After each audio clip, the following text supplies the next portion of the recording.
Good morrow, citizens. Today I'm going to show you a board game. A board game that was on Kickstarter last year and was released this year back in March. It's called Batman Gotham City Chronicles. The game plays from 2 to 4 players, with one of the players being a villain player and the others are hero players co-oping against the villain player. So the villain player will be controlling all the bad guys in the game into certain scenarios. So there will be different scenarios that can be used in the game. The scenario will determine the objective of the game, what heroes that can be used, and who is the main villain. The scenario will also tell you who has initiative, either the villain or the heroes. So according to that scenario, the villain might move first or the hero might move first, or what other things the heroes can do to make it easier for them to defeat the villain, or other things that can be done like side objectives. Batman Gotham City Chronicles is developed by the company Monolith Board Games and also designed by Frederick Henry. Alright then, I think I've done enough intro. You're probably curious how the board game goes, so let's go check it out. And these two boxes are the whole board game. If you actually want to bring it to game night, you have to bring both boxes. They contains all the miniatures, the boards, the tokens, the cards needed to play the game. Also, it looks good when you put it side by side like this.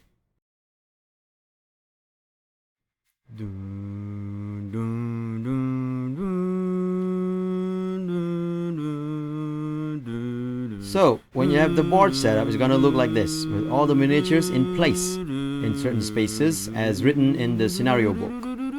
You have however much needed bad guy that the book has written, and any kind of other scenic miniatures to be put around, or hostages as the orange one there.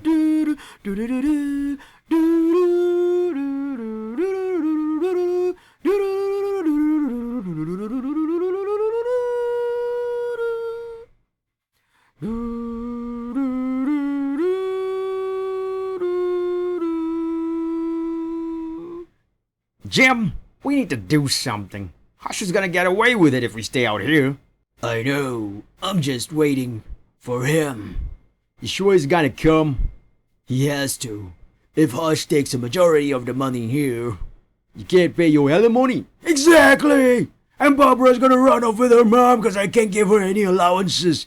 Barbara's already an adult, Jim, and don't point that gun on me! I can't put my hands down, Harvey. I'm too nervous.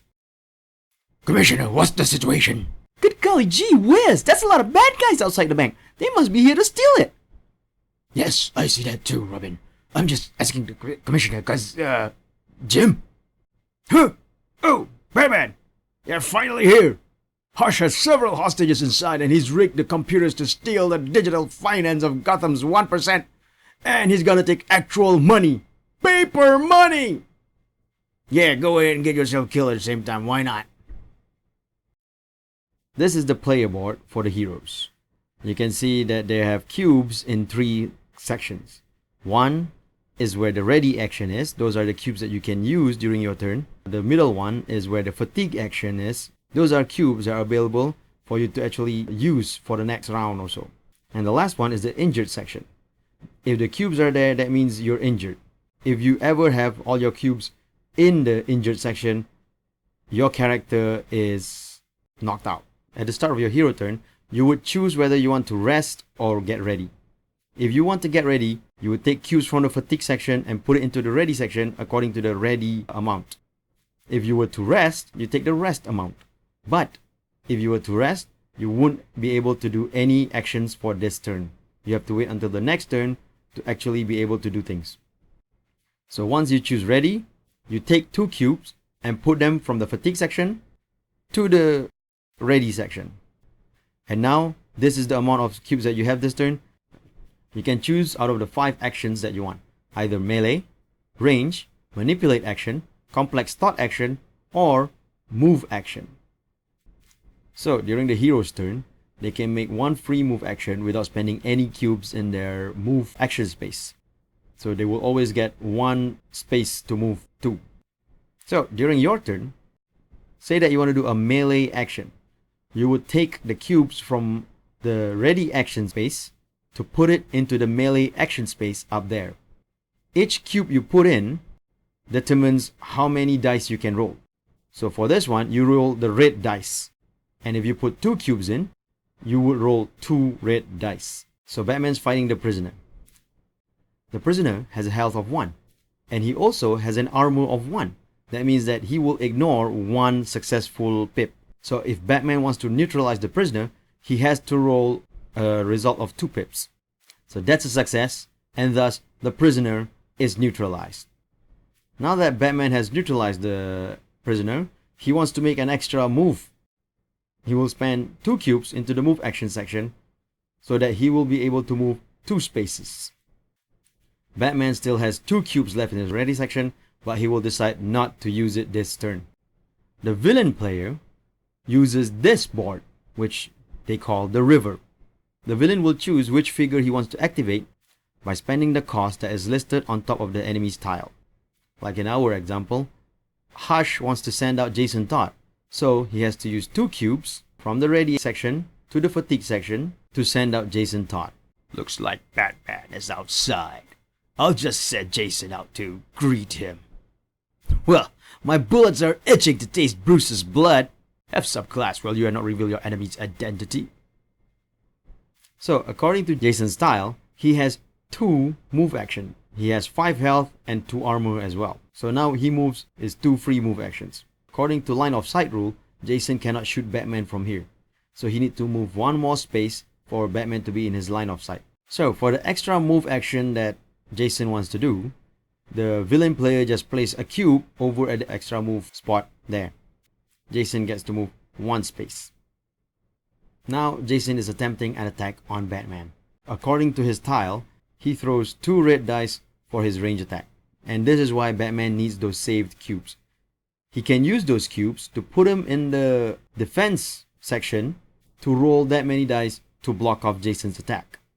Now Batman has an armor ability that gives him an extra orange dice whenever he defends. Jason will throw his 2 red dice, and Batman will use 2 cubes to throw 3 orange dice and successfully blocks off Jason's attack.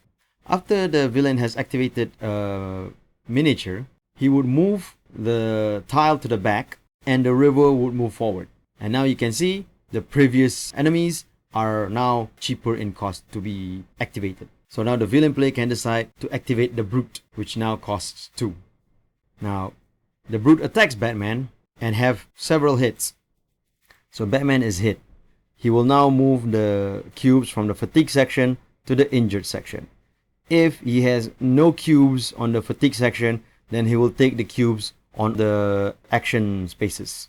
If there are no cubes on there, then he will take any cubes on the ready sections. Let's cut forward to Robin attacking Jason Todd. Robin is using 3 cubes and does 3 damage on Jason Todd.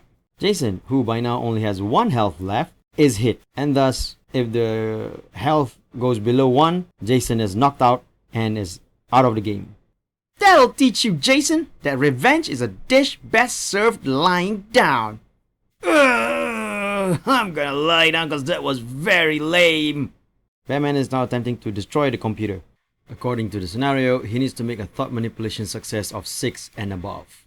So he decides to use 3 cubes on his thought manipulation space.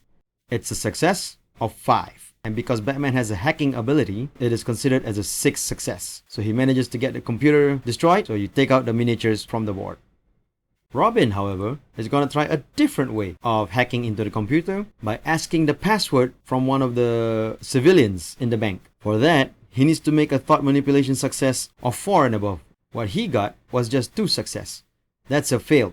So he decides to use a cube to reroll one of the dice by taking the cube and putting it in the reroll section of the player board. He wants to reroll one of the red dice to make sure that he gets a success. He got the 3 pips. That's a huge success, and now he will be able to get the password from the lady. The password is bank. Alright, thanks, lady!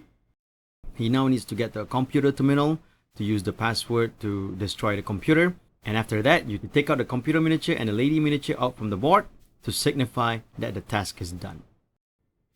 And now we cut to further on in the game where Batman and Robin faces Hush.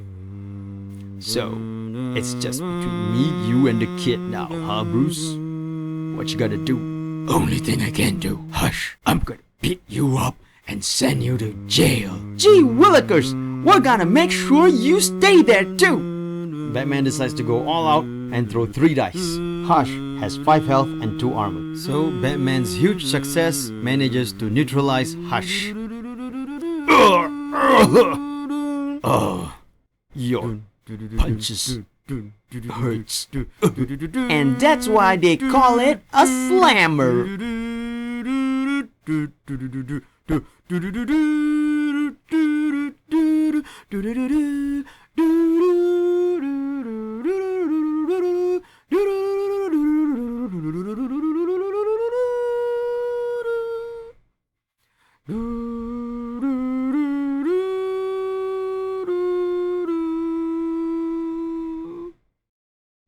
So basically, that's how the board game will be played.